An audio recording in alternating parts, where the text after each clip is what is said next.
सभी बालकों और बालिकाओं को मेरा प्यार भरा नमस्कार। आज हम पढ़ेंगे संवेग संरक्षण का नियम, law of conservation of momentum.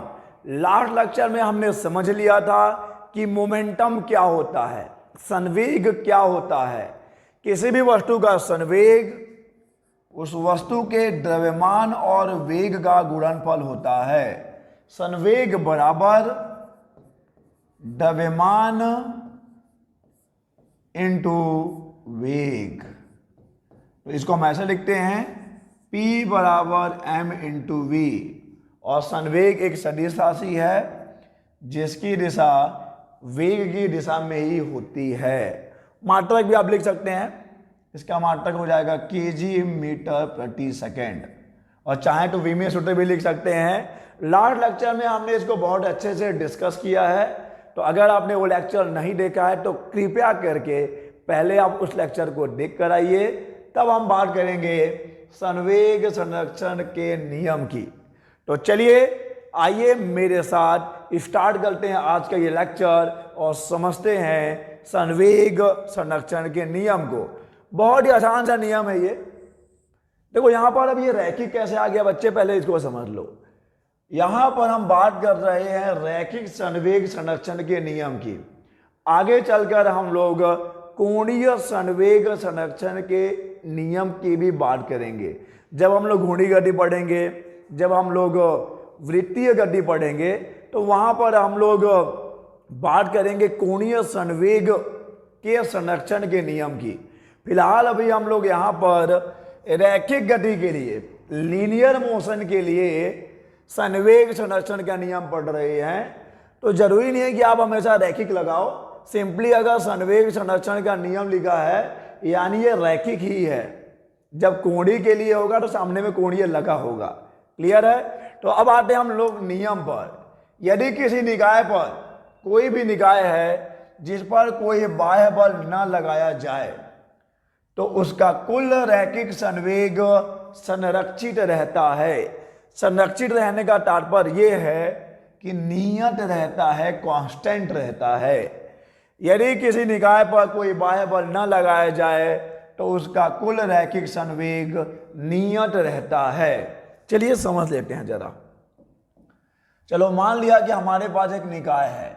चलो हम एक कमरा ले लेते हैं, एक रूम ले लेते हैं और ताला बंद करके चाबी फेंक देते हैं। ठीक है। तो अब मान लीजिए कि इसके अंदर कुछ लोग हैं और ऐसे लोग हैं जिनके पास ना सोचने समझने की शक्ति है, ना वो देख पा रहे हैं। चलो हम मानते हैं कि निर्जीव वस्तुएं हैं, समझदारी नहीं होती है निर्जीव वस्तुओं में। तो यहाँ पर निर्जीव वस्तुएं हैं और अब वो निर्जीव वस्तुएं आपस में टक्कर कर रही हैं। तो देखिए बच्चे, टक्कर होने से पहले जो कुल संवेग रहा होगा इस निकाय का, टक्कर के पश्चात भी संवेग उतना ही रहेगा। यानी कि इस निकाय का संवेग संरक्षित रहेगा, संवेग नियत रहेगा। कंडीशन है, आपको बाहर से इंटरफियर नहीं करना है, आपको बाहर से यहाँ पे बाह्य बल नहीं लगाना है। आप बल नहीं लगाएंगे, आप फोर्स अप्लाई नहीं करेंगे, तो इस निकाय का संवेग संरक्षित रहेगा।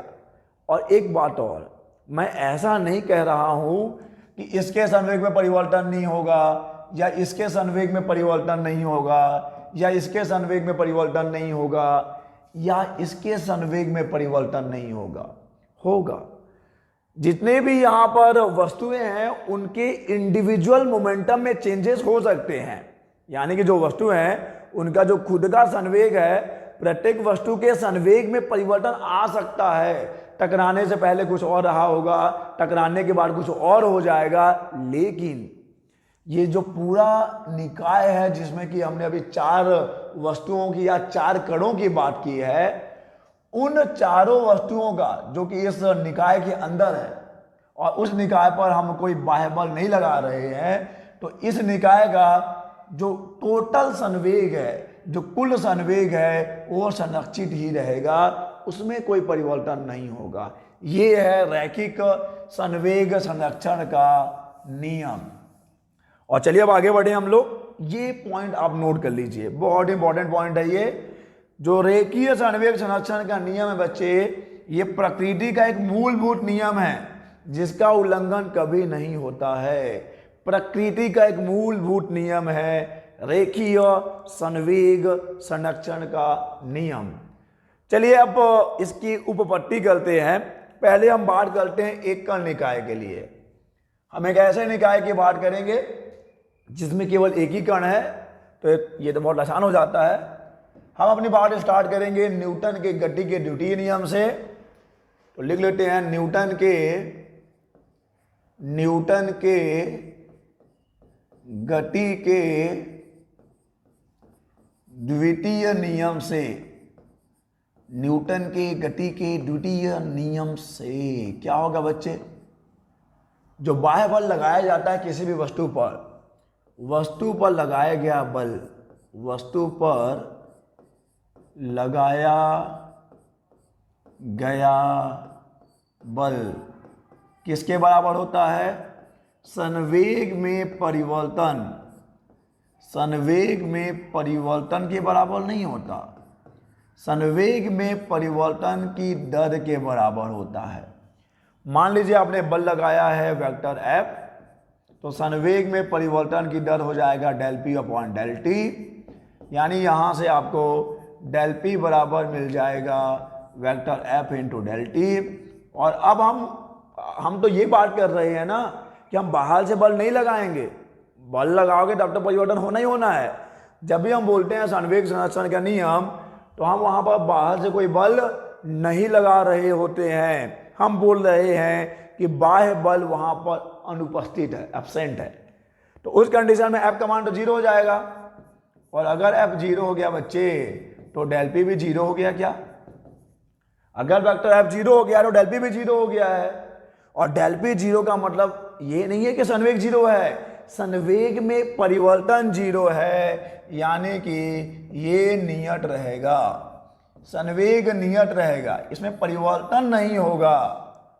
ओके, del P 0, अगर बाह्य बल 0 है, अगर वहां पर बाह्य बल अनुपस्थित है, तो हम तो फिलहाल अभी एक कण निकाय की बात कर रहे थे, तो उसके लिए भी संवेग नियत रहेगा। और चलिए अब हम बात करते हैं n कण निकाय के लिए। हम बात करते हैं कि ऐसे निकाय की जिसमें n कण है, तो जितने भी कण होंगे उनका खुद का कुछ तो संवेग होगा। मान लेते हैं पहले का संवेग P1 है, दूसरे का संवेग P2 है, तीसरे का संवेग P3 है, और ऐसे ही ऐसे Pn तक चले गए हम लोग।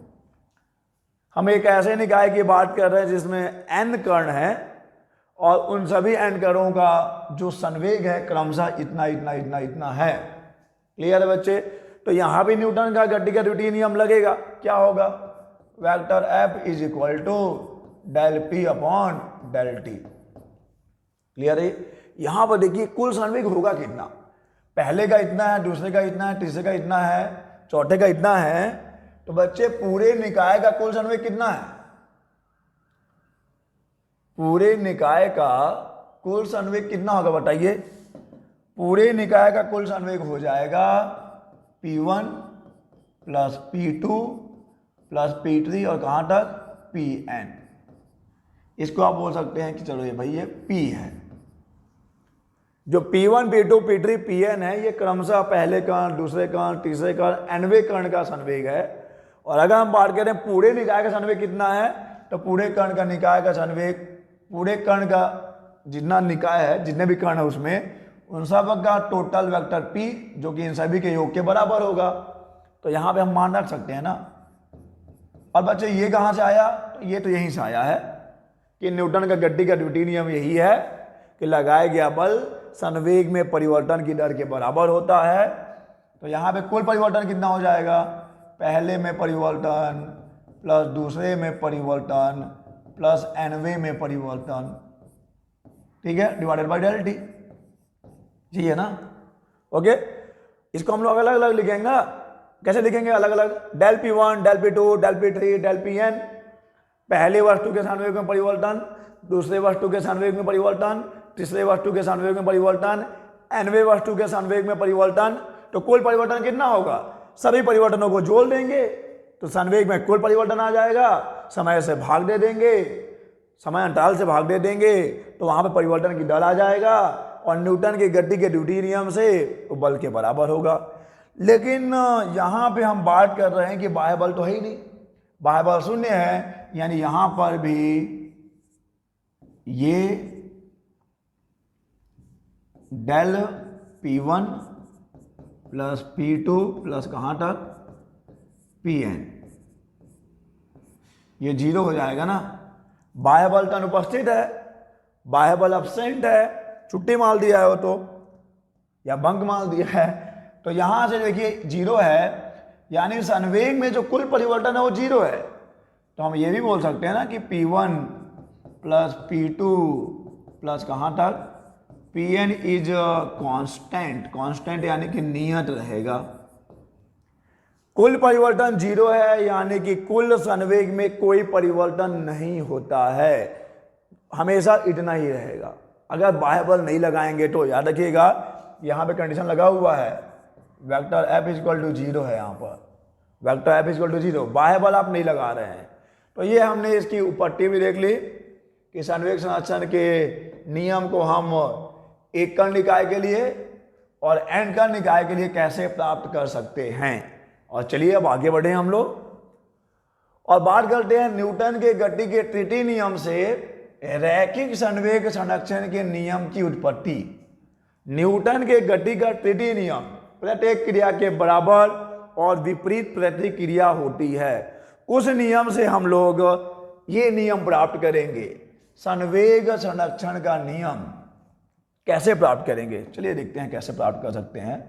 मान लेते हैं कि हमारे पास दो वस्तुएं हैं, ये रहा पहला वस्तु जिसका द्रव्यमान है m1 और ये रहा दूसरा वस्तु जिसका द्रव्यमान है m2। तो हमारे पास है दो वस्तुएं m1 और m2 जिनके द्रव्यमान क्रमशः m1 और m2 हैं। और मान लीजिए फिलहाल तो ये u1 वेग से चल रहा है और फिलहाल तो ये u2 वेग से चल रहा है। और उसके अच्छा एक कंडीशन और है बच्चे, ये तेज है, ये कुछ ज़्यादा ही तेज है।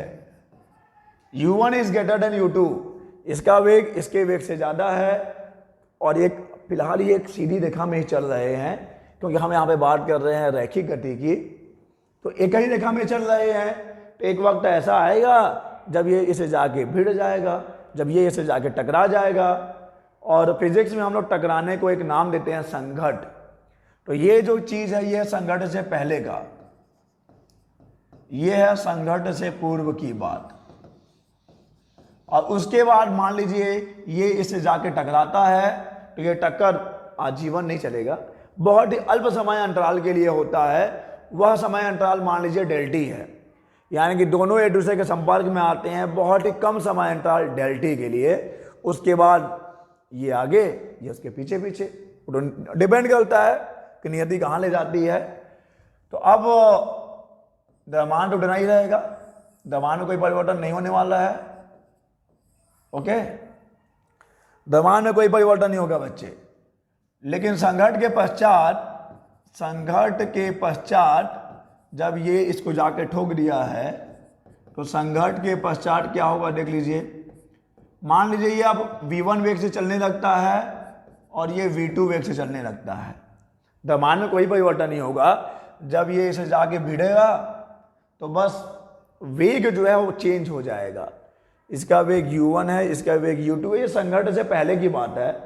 टकराने के बाद की घटना ये है, और टकराने के बाद जो वेग है इसका वेग v1 है, इसका वेग v2 है। क्लियर है बच्चे? संघट को हम लोग बहुत डिटेल में पढ़ेंगे अपने नेक्स्ट चैप्टर में बहुत ही अच्छे से, और ये बहुत ही इंपॉर्टेंट टॉपिक है संघट यानी कि कॉलिजन। तो चलो अब देखते हैं कि क्या है भाई। एक बार फिर समझ लीजिए कि क्या यहाँ पर एक परिदृश्य बना हुआ है। दो वस्तुएं हैं, नाम ABCD जो भी देना है दे दो आप। इसका द्रव्यमान m1 है, इसका द्रव्यमान m2 है। फिलहाल तो ये u1 और u2 वेग से चल रहे हैं, इसका वेग इससे ज़्यादा है, तभी तो ये जाके इसे टकराता है। टकराने के पश्चात इसका वेग v1 हो जाता है, इसका वेग v2 हो जाता है। चलो नाम दे ही देता हूँ क्योंकि मुझे नाम चाहिए होगा, रिश्तों को नाम देना पड़ता है बच्चे। ये A B है, ये A ये B है। क्लियर है? वस्तु A वस्तु B, वस्तु A वस्तु B। तो अब देखते हैं कि संघट से पूर्व कुल संवेग कितना है। हमारे पास एक निकाय हो गया ना, हमारे पास एक निकाय है जिस निकाय में दो वस्तुएं हैं ए और बी। संघट्ट से पूर्व कुल संवेग, संघट्ट से पूर्व निकाय का संवेग, हम इसी निकाय की बात कर रहे हैं जिसमें दो वस्तुएं हैं। संघट्ट से पूर्व निकाय का कुल संवेग, संघट्ट से पूर्व निकाय का कुल संवेग, पहली वस्तु का संवेग प्लस दूसरी वस्तु का संवेग m1 u1 plus m2 u2। चाहो तो आप ऐसा भी लिख सकते हो, कोई दिक्कत नहीं है। वेग सदिश राशि है, सदिश हम लेके भी चल सकते हैं।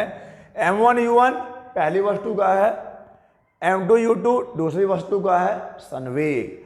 तो इस पूरे निकाय का कुल संवेग टकराने से पहले कितना हो जाएगा, m1 u1 plus m2 u2। संघट्ट के पश्चात क्या होगा, संघट्ट के पश्चात, से पश्चात नहीं, संघट्ट के पश्चात निकाय का कुल संवेग,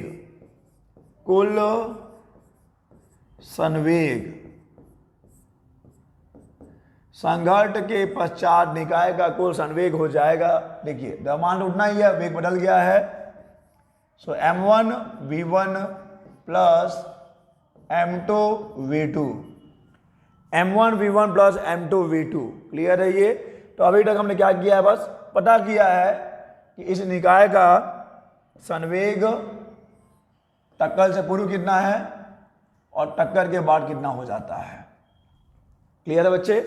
और अब हम बात करेंगे न्यूटन के गति के तृतीय नियम की, क्योंकि हमको न्यूटन के गति के तृतीय नियम से ही रैखिक संवेग संरक्षण का नियम प्राप्त करना है। तो चलो देख लेते हैं। जब इनकी टक्कर होगी, जब वो टकराएंगे तो पहली वस्तु दूसरी वस्तु पे कुछ बल लगाएगी, दूसरी वस्तु पहली वस्तु पे कुछ बल लगाएगी। क्लियर है ना ये? तो चलो देख लेते हैं कौन किस पे कितना बल लगा रहे हैं, नाम दे देते हैं। वेक्टर F12, ये क्या है बच्चे, ये पहली वस्तु पर लगने वाला बल है जो दूसरी वस्तु लगाता है। दूसरी वस्तु द्वारा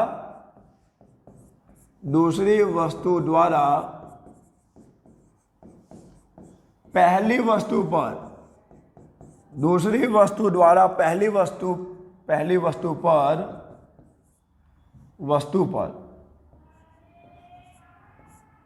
पर लगाया गया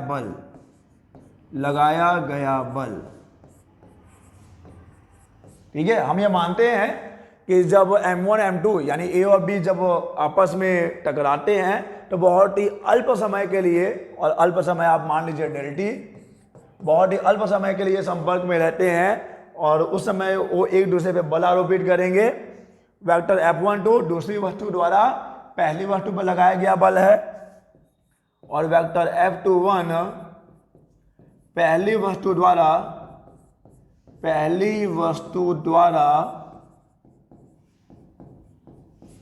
दूसरी वस्तु पर लगाया गया बल है,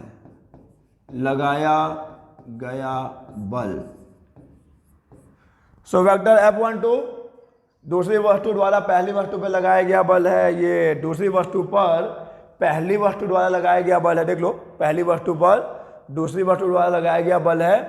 और अब हम बात करते हैं न्यूटन के गति के तृतीय नियम से। न्यूटन के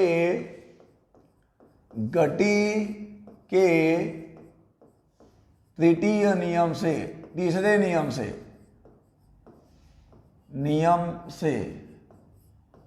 न्यूटन के गति के तृतीय नियम से क्या हो जाएगा बच्चे? न्यूटन के गति के तृतीय नियम से ये जो वेक्टर F12 है ये बराबर हो जाएगा वेक्टर F21 के। दूसरी वस्तु द्वारा पहली वस्तु पर लगाया गया बल बराबर होगा पहली वस्तु द्वारा दूसरी वस्तु पर लगाए गए बल के लेकिन दिशा विपरीत होगा। सही है नहीं ये? Vector F12 is equal to minus vector F21। दूसरी वस्तु द्वारा पहली वस्तु पर लगाया गया बल बराबर और विपरीत होगा पहली वस्तु द्वारा दूसरी वस्तु पर लगाए गए बल के। और अब मैं दोनों पक्षों में डेल टी का गुणा कर रहा हूं। वेक्टर F12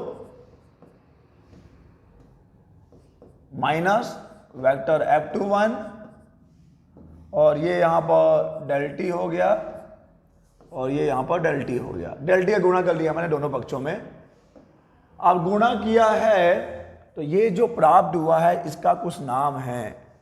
याद होगा आपको लास्ट लेक्चर में हमने पढ़ा था बल का आवेग।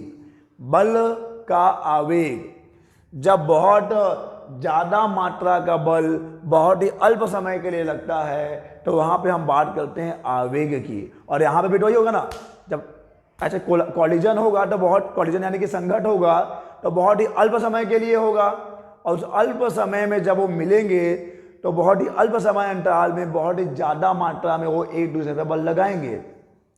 तो इसको हम क्या बोलेंगे देख लीजिए, ठीक है?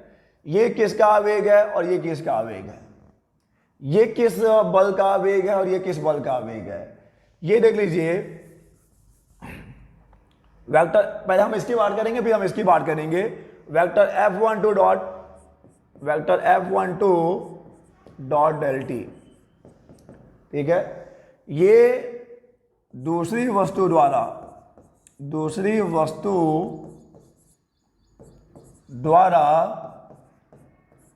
पहली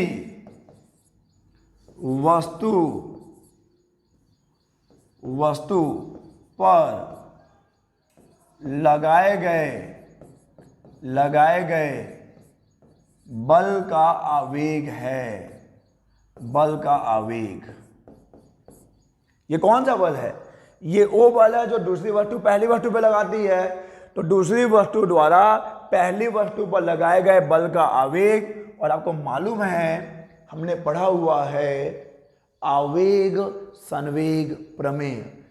को याद नहीं है तो मैं यहां लिखता हूं। आवेग संवेग प्रमेय क्या होता है बच्चे? आवेग संवेग प्रमेय किसी भी बल का आवेग जो है उसके द्वारा जो वस्तु के संवेग में परिवर्तन किया जाता है उसके बराबर होता है। यही तो है आवेग संवेग परिवर्तन, ठीक है? यह है आवेग जो कि संवेग में परिवर्तन के बराबर होता है। किसी भी बल का आवेग उसके द्वारा उत्पन्न किए गए संवेग में परिवर्तन के बराबर होता है। तो ये हो गया बल का आवेग जो कि बराबर है संवेग में परिवर्तन के। यहां पे हम बात कर रहे हैं बल F12 की, यानी कि दूसरी वस्तु द्वारा पहली वस्तु पर लगाए गए बल के आवेग की। तो बताइए किसके बराबर होगा? Vector F12 dot del T किसके बराबर होगा? संवेग में परिवर्तन के बराबर होगा। ऑब्वियस सी बात है ये संवेग में परिवर्तन के बराबर होगा, लेकिन किसके संवेग में परिवर्तन के बराबर होगा? ये बल लग रहा है पहली वस्तु पर, तो किसका संवेग बदलेगा बच्चे? जिस वस्तु पे बल लगेगा। तो यहां पे हम लिखेंगे बराबर पहली वस्तु के संवेग में परिवर्तन। पहली वस्तु के संवेग में परिवर्तन, संवेग में परिवर्तन, पहली वस्तु के संवेग में परिवर्तन। So vector F12 dot del T is equal to, अब बताइए पहली वस्तु के संवेग में परिवर्तन कितना हुआ है? पहले संवेग था m1u1 और बाद में संवेग कितना हो गया बच्चे? पहली वस्तु के संवेग हो गया m1v1, तो हो जाएगा माइनस m1v1।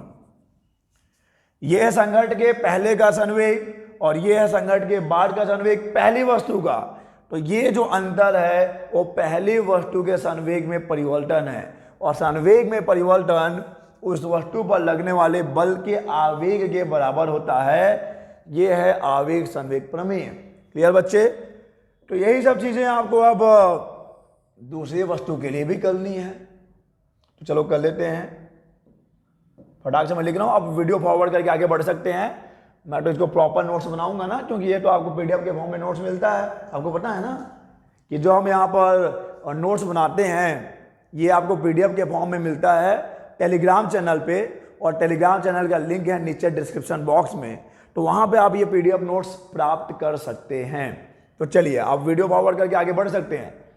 तो यहाँ पे हम लोग लिखेंगे अब vector F21 into del T.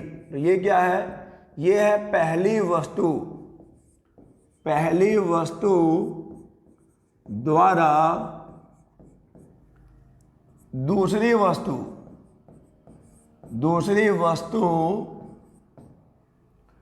पर लगाए गए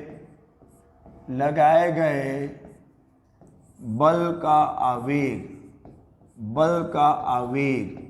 जो कि किसके बराबर होगा, जिस वस्तु पे लग रहा है उसके संवेग में परिवर्तन के बराबर होगा दूसरी वस्तु के संवेग में परिवर्तन, दूसरी वस्तु के संवेग में परिवर्तन। So vector F21 into del T is equal to, अब दूसरी वस्तु का संवेग कितना बदला है बच्चे, दूसरी वस्तु का संवेग पहले है m2u2, बाद में हो गया है m2v2, पहले माइनस बाद में। सो m2u2 माइनस m2v2, क्लियर है। ये है दूसरी वस्तु का संवेग टकराने से पहले m2u2, ये है दूसरी वस्तु का संवेग टकराने के बाद, इन दोनों का अंतर ही होगा संवेग में परिवर्तन, और इस प्रमेय से यह आवेग के बराबर होगा। अब काम ये करते हैं कि यहाँ पे मान को रख देते हैं, यहाँ पर जो भी नंबर देना दे दो। समीकरण 1 में मान रखने पर, समीकरण 1 में मान रखेंगे तो हमको मिल जाएगा, इसका मान मिल जाएगा m1u1 minus m1v1 is equal to, पहले से माइनस है यहाँ पर तो माइनस को रखिए। बच्चे यही गलती करते हैं, अक्सर भूल जाते हैं, नई वाली मिली पुराने वाले को भूल गए। ऐसा नहीं करना है भाई, पुराने वाले को भी याद रखना है। यहाँ माइनस है, अब इसका मान रख दीजिए यहाँ पर m2u2 माइनस m2v2, और अब इसको सॉल्व कर देते हैं बच्चे। m1u1 minus m1v1 is equal to, minus हो जाएगा ये, minus m2u2 minus minus plus हो गया m2v2, क्लियर है। ये माइनस और ये प्लस, और अब देख लीजिए जो 1 1 है, जो 2 2 है, u वाले को एक साथ लाइए तो ये हो जाएगा m1u1 प्लस m2u2 जो किसके बराबर हो गया, m1v1 प्लस m2v2, और ये हो जाएगा कुछ ऐसा। और अब ये क्या है, m1u1 प्लस m2u2 क्या है, m1u1 प्लस m2u2 ये है क्या, संघट्ट से पूर्व निकाय का संवेग, ये है संघट्ट से पूर्व संवेग,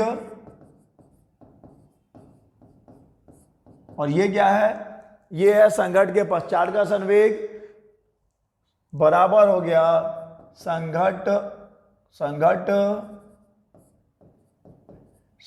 के पश्चात संवेग। तो टकराने से पहले और टकराने के बाद निकाय का जो कुल संवेग है वो नियत है, यानी कि संवेग क्या रहता है बच्चे, संवेग नियत रहता है। और यही तो कहता है संवेग संरक्षण का सिद्धांत, अगर बाहर से बल नहीं लगाओगे तो संवेग नियत रहेगा। ठीक है, बहुत आसान सा है। चलिए आगे बढ़ें, और अब देखिए हम लोग क्या करने वाले हैं, संवेग संरक्षण के नियम से न्यूटन के गति के त्रुटि नियम की उत्पत्ति करने वाले हैं। अभी आपने क्या किया था, न्यूटन के गति के त्रुटि नियम से आपने संवेग संरक्षण के नियम को प्राप्त किया, सिद्ध किया कि हाँ भाई ऐसा होता है।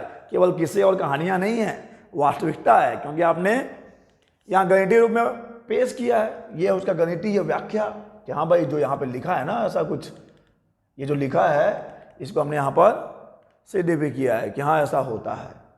तो हमने किया कैसे? हमने ये किया है न्यूटन के गति के तृतीय नियम से। हालांकि यहाँ पर हमने ये एक प्रमेय भी यूज किया है, आवेग संवेग प्रमेय। और अब यहाँ पर हम लोग संवेग संरक्षण के नियम से न्यूटन के गति के तृतीय नियम की उत्पत्ति करेंगे।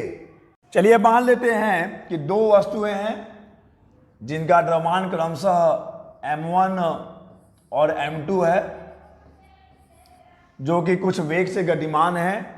मान लेते हैं कि ये u1 वेग से चल रहा है और ये u2 वेग से चल रहा है, और इनमें पे कुछ संघट होता है। लेकिन एक चीज और, यहाँ पे हमको मालूम है कि इसका संवेग p1 है, इसका संवेग p2 है। टकराने से पहले ये टकराने वाले हैं, टकराने से पहले इसका संवेग वेक्टर p1, इसका संवेग वेक्टर p2, और जब इनमें टक्कर होता है तो मान लेते हैं कि इसके संवेग में परिवर्तन कितना हो जाता है, डेल p1 हो जाता है, और इसके संवेग में परिवर्तन डेल p2 हो जाता है। हम बात कर रहे हैं दो वस्तुएं ए और बी जो गतिमान है एक ही दिशा में अलग अलग चालों से, तभी तो टकराएंगे। एक ही चाल से चलेंगे तो आगे वाला आगे आगे ही रह जाएगा, पीछे वाला पीछे ही रह जाएगा। तो जब इन दोनों में टक्कर होता है बहुत ही अल्प समय अंतराल डेल टी के लिए, तो डेल टी समय अंतराल में टक्कर के कारण, संघट के कारण इसके संवेग में परिवर्तन इतना है, इसके संवेग में परिवर्तन इतना है। और अब हम मान लेते हैं कि दोनों एक निकाय है, दोनों एक ही निकाय के दो कण हैं, और इस पर तो हम लोग बाहर से कोई बल लगा नहीं रहे हैं। और जब हम लोग बाहर से बल नहीं लगाएंगे बच्चे, तो क्या कहता है संवेग संरक्षण का नियम कि किसी भी निकाय का जो कुल संवेग रहता है वो संरक्षित रहता है, यानी कि बाह्य बल की अनुपस्थिति में किसी भी निकाय के संवेग में कुल परिवर्तन 0 होता है। तो हम यहां से स्टार्ट करेंगे अपनी बात। संवेग संरक्षण के नियम से, संवेग संरक्षण के नियम से जो कुल परिवर्तन होगा उस निकाय का del p1 plus del p2 ये 0 होना चाहिए, क्योंकि हमने बाहर से कोई बल लगाया ही नहीं है, वो आपस में लड़ रहे हैं, झगड़ रहे हैं, जो भी कर रहे हैं। तो ये निकाय का जो कुल संवेग में परिवर्तन होगा वो 0 होना चाहिए। यही तो है संवेग संरक्षण का नियम। इसको इधर ले जाइए, so del p1 minus del p2, ठीक है बच्चे। और हम लोग क्या करते हैं, अब डेल टी से भाग दे देते हैं, तो डेल टी से भाग दे दिया, डेल टी से भाग दे दिया। और ये क्या बच्चे, ये है संवेग में परिवर्तन की दर और ये है संवेग में परिवर्तन की दर। और अब न्यूटन का गति का जो द्वितीय नियम है कि संवेग में परिवर्तन की दर लगाए गए बल के बराबर होता है। तो ये किस वस्तु के संवेग के परिवर्तन की दर है, ये पहली वस्तु के संवेग के परिवर्तन की दर है और ये दूसरी वस्तु के संवेग के परिवर्तन की दर है। Del p1 upon del T, पहली वस्तु के संवेग के परिवर्तन की दर, दूसरी वस्तु के संवेग के परिवर्तन की दर। और अगर हम लोग बात करें न्यूटन का गति का द्वितीय नियम क्या कहता है, संवेग में परिवर्तन की दर उस वस्तु पर लगने वाले बल के बराबर होता है। तो कितना बल लगा रहा है, ये बल लगा रहा है ना इसके ऊपर, यानी इस पे जो बल लग रहा है वो है F12, पहली वस्तु पे लगने वाला बल जो दूसरी वस्तु लगा रहा है, और ये हो जाएगा दूसरी वस्तु पे लगने वाला बल जो पहली वस्तु लगा रहा है, और ये हो जाएगा आपका माइनस। तो देख लीजिए बहुत आसान है, यही तो न्यूटन की गति का तृतीय नियम है। पहली वस्तु पर लगने वाला बल जो दूसरी वस्तु लगा रहा है किसके बराबर और विपरीत है, पहली वस्तु द्वारा दूसरी वस्तु पर, यानी कि दूसरी वस्तु पर लगने वाले बल, ये है पहली वस्तु पर लगने वाला बल, ये है दूसरी वस्तु पर लगने वाला बल, जो कि बराबर है और विपरीत है। यही है न्यूटन की गति का तृतीय नियम, प्रत्येक क्रिया के बराबर और विपरीत प्रतिक्रिया होती है। कोई दिक्कत यहाँ पर नहीं है। तो चलिए आगे बढ़े हम लोग, और अब बात करते हैं रैखिक संवेग संरक्षण के नियम के अनुप्रयोग की, applications of law of conservation of linear momentum. पहले हम बात करते हैं बंदूक का प्रक्षिप्त वेग, रिकॉइल वेलोसिटी ऑफ गन। इसके बहुत सारे सवाल आपको मिलते हैं। देखिए, जब एक गनमैन गन से गोली फायर करता है तो जो गनमैन है, जो बंदूकधारी है, जो गोली चला रहा है, उसको पीछे की ओर एक झटका लगता है।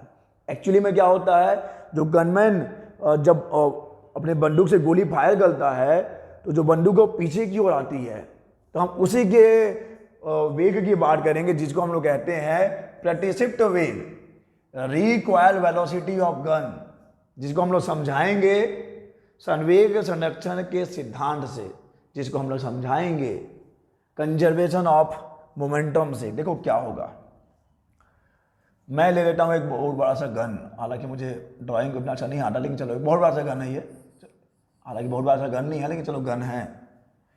मान लिया कि इस गन का, इस बंदूक का द्रव्यमान m है, ठीक है, और जो बुलेट वहां से निकल रही है, बुलेट यानी कि गोली, अब खेलेंगे होली, इसका द्रव्यमान स्मॉल m है। और मान लेते हैं कि ये जो बंदूक है वो कैपिटल V, बंदूक की जो गोली है वो कैपिटल V वेग से जा रही है, और ये झटका मारता है ना, बंदूक पीछे की तरफ आता है, तो ये वेग तो बच्चे इधर साइड है, मान लेते हैं ये V वेग से आ रहा है इस साइड, विपरीत साइड आएगा ना, उसी दिशा में तो ही जाएगा। गोली की दिशा में बंदूक नहीं जाता है, बंदूक गोले की विपरीत दिशा में आता है। तो अब हम, अगर हमको बोला जाए कि चलिए बताइए भाई कि यहाँ पर जो बंदूक है उसका रिकॉइल वेलोसिटी कितना है, प्रतिक्षिप्त वेग कितना है, तो बहुत आसान है। बंदूक का गोली एक निकाय हो गया ना, बंदूक का गोली एक ही निकाय में है जिसमें हम बाहर से कुछ कर नहीं रहे हैं, उनके आपस में जो चल रहा है, यानी कि जो इनका कुल संवेग रहेगा वो संरक्षित रहेगा। एक दो कंडीशन हो गया, एक गोली चलाने से पहले, गोली चलाने के बाद। गोली चलाने के बाद इसका भी वेग 0 है, सॉरी पहले की बात कर रहे हैं, गोली चलाने के पूर्व इसका भी वेग 0 है, गोली चलाने के पूर्व इसका भी वेग 0 है। कहानी में फिर से बता दूं कि जब हम लोग बंदूक से गोली चलाते हैं, गोली आगे की ओर जाती है, बंदूक पीछे की ओर आती है, हम बंदूक का रिकॉइल वेलोसिटी निकालने वाले हैं, प्रतिक्षिप्त वेग निकालने वाले हैं। हमने मान लिया है कि बंदूक का द्रव्यमान m है और वो पीछे आ रही है स्मॉल v वेग से, और गोली का द्रव्यमान स्मॉल m है, वो आगे जा रहा है कैपिटल V वेग से। तो जो संवेग तो संरक्षित रहेगा ना बच्चे, संवेग तो संरक्षित रहेगा। चलाने से पहले कुल संवेग कितना है, देखो इसका संवेग हो जाएगा, बंदूक का संवेग कितना बच्चे, m इंटू 0, क्योंकि जब तक आपने गोली फायर नहीं की है, जब तक आपने गोली चलाया नहीं है, बंदूक तो वही है ना, पीछे अपने आप तो ही झटका मार रहा है, वहीं का वहीं है। और गोली भी क्या है बच्चे, गोली भी, उसका भी वेग 0 है, यानी कुल संवेग क्या है अभी, कुल संवेग 0 है। तो इसको डायरेक्ट हम लोग लिख देते हैं कुल संवेग 0 है। गोली चलाने के पहले का कुल संवेग 0 है, गोली चलाने के बाद संवेग क्या हो जाएगा, गोली चलाने के बाद बंदूक का संवेग हो जाएगा m इंटू वी, ये पीछे की ओर आएगा, और उसका संवेग कितना हो जाएगा बच्चे, उसका संवेग हो जाएगा कैपिटल V इंटू एम, या m इंटू कैपिटल V। तो यहाँ पे मैंने सिंबल बहुत सोच समझ कर लिया है। कैपिटल M बंदूक के लिए उसका द्रव्यमान ज़्यादा होगा, स्मॉल m गोली के लिए उसका द्रव्यमान बहुत कम होगा, V बंदूक का जो वेग है पीछे की तरफ वो बहुत कम होगा, और गोली बहुत वेग से आगे की ओर जाएगी, उसका वेग बहुत ज़्यादा होगा। तो जो बड़ा है वो ज़्यादा है, जो छोटा है वो कम है। तो ये तो हो गया गोली चलाने के बाद का कुल संवेग, जो किसके बराबर होना है, गोली चलाने के पूर्व का जो संवेग है, जो कि 0 है, क्योंकि जब तक गोली चलाओगे नहीं, ना तो गोली आगे जा रहा है, ना तो बंदूक पीछे आ रहा है, तो संवेग 0 है। तो ये हो गया गोली चलाने के पश्चात का संवेग, और जो कि बराबर होना चाहिए संवेग संरक्षण के सिद्धांत से, किसके बराबर होना चाहिए बच्चे, गोली चलाने के पूर्व का जो संवेग है। तो यहाँ से मुझे मिल जाएगा mv बराबर माइनस m कैपिटल V, ये वेक्टर फॉर्म में लिख सकते हो आप। और मुझे अब चाहिए पीछे आने वाला जो वेग है, small v is equal to minus m upon capital M into vector V। तो यहाँ से आपको मिल जाएगा बंदूक का पीछे की ओर जो वेग है, vector v is equal to minus m capital M upon minus m capital M upon minus m upon capital M vector v। Minus क्या दिखा रहा है, माइनस ये दिखा रहा है कि ये जो वेग है इस वेग के विपरीत है, तो अगर बंदूक आगे जाएगा तो गोली पीछे आएगा। अगर बंदूक आगे क्यों जाएगा, गोली आगे जा रहा है, अगर गोली आगे जा रहा है तो बंदूक पीछे की ओर आएगा। हालांकि एक ही चीज़ है, अगर मैं ऐसे चला दूँ गोली तो गोली पीछे जाएगा, बंदूक आगे आएगा, ठीक है। ऐसे चलाया गोली तो गोली आगे गया, बंदूक पीछे आया है। So vector v is equal to minus m upon capital M vector v। Minus दिखा रहा है कि ये वेग और ये वेग दोनों विपरीत दिशा में है। और ये देखिए जो गोली का द्रव्यमान है जो कि बंदूक के द्रव्यमान से बहुत कम है, इसका द्रव्यमान, ये गोली का द्रव्यमान है, ये बंदूक का द्रव्यमान है। यहाँ पर गोली का द्रव्यमान बंदूक के द्रव्यमान से बहुत कम है, यानी ये जो वेग होगा वेक्टर v जो होगा वो इस वेग से बहुत कम होगा। बंदूक का जो प्रतिशिप्त वेग है वो गोली के वेग से बहुत कम होगा। चलिए आगे बढ़ें, ठीक है बच्चे।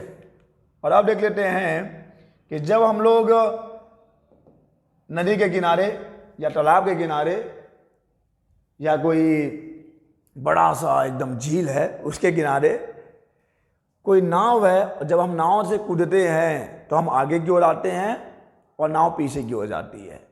जब व्यक्ति नाव से किनारे पर कूदता है तो नाव पीछे की ओर हटने लगती है। ये भी है संवेग संरक्षण का सिद्धांत, क्योंकि जब आप आगे आओगे तो आपका संवेग कुछ आगे की ओर है, तो संवेग में परिवर्तन 0 होना चाहिए। जब तक आप कूद नहीं रहे हैं तो संवेग 0 है, तो कूदने के बाद भी संवेग 0 ही होना चाहिए, क्योंकि हम बाहर से वहाँ पे बल नहीं लगा रहे हैं। वहाँ पे 2 निकाय हैं, निकाय एक ही है, सॉरी निकाय एक ही है जिसमें 2 लोग हैं, जिसमें 2 कण हैं, एक आप हो और एक नाव है।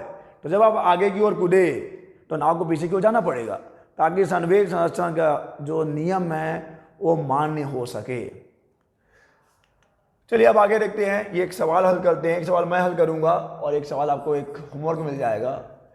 प्रयोगशाला के निर्देश फ्रेम में कोई नाभिक विराम में है। अब ये कोई नाभिक है विराम में है, अगर विराम में है तो संवेग अभी प्रारंभिक संवेग कितना होगा बच्चे? अगर नाभिक विराम में है तो प्रारंभिक संवेग कितना होगा? प्रारंभिक संवेग 0 होगा, विराम 0, द्रव्यमान चाहे कुछ भी हो। यदि नाभिक 2 छोटे नाभिकों में विघटित हो जाता है तो यह दर्शाइए कि उत्पाद विपरीत दिशाओं में गति करने चाहिए। चलो मान लेते हैं कि ये जो नाभिक है जिसका द्रव्यमान पहले कुछ भी रहा हो, अब वो 2 छोटे छोटे नाभिकों में बट गया है, एक M1 और एक M2। इसका वेग मान लेते हैं v1 है, इसका वेग मान लेते हैं v2 है। अभी भी कुल संवेग 0 ही होना चाहिए, 0 ही होना चाहिए, संवेग 0 ही होना चाहिए बच्चे, क्योंकि प्रारंभिक संवेग 0 है। तो टूटने के बाद, नाभिक के विखंडन के बाद जब वो गति करेंगे अलग अलग दिशाओं में, तो टूटने के बाद, विघटित होने के बाद जो संवेग है, ये है विघटित होने के बाद का संवेग, ये है विघटित होने के पहले का संवेग। विघटित होने के बाद का जो संवेग है वो पहले के संवेग के बराबर होना चाहिए, यानी कि यहां से आपको मिल जाएगा m1 v1 is equal to minus m2 v2। देखिए बच्चे, ये जो वेग है वो सदिश राशि है और द्रव्यमान तो अदिश राशि है, इसको कोई मतलब नहीं है दिशाओं से। ये वेग इस वेग के विपरीत दिशा में है, ठीक है। वेक्टर v1 और वेक्टर v2 विपरीत दिशाओं में होंगे, दिशाओं में होंगे, ठीक है। ये माइनस क्या दिखा रहा है? माइनस ये दिखा रहा है कि ये जो वेग है और ये जो वेग है इनकी दिशा विपरीत है, और यही तो सिद्ध करना था कि जो उत्पाद बनेगा वो विपरीत दिशाओं में गति करने चाहिए। विपरीत दिशाओं में गति करेंगे तभी तो संवेग संरक्षण का नियम लागू होगा, और एक मूलभूत नियम है, इसका उल्लंघन नहीं हो सकता किसी भी प्रक्रिया में। और ये सवाल आपके लिए है, बहुत आसानी से हल कर लेंगे। तो हल करके बताइए कि इसका आंसर कितना आएगा नीचे कमेंट बॉक्स में। और अगर कोई समस्या होता है तो भी कमेंट करो बच्चे कि ये डाउट रह गया, ये समस्या रह गया, ये उलझन और ये परेशानी है आपको। तो चलिए इस लेक्चर में बस इतना ही, हम लोग मिलेंगे अपने नेक्स्ट लेक्चर में नए टॉपिक के साथ। तब तक के लिए अलविदा।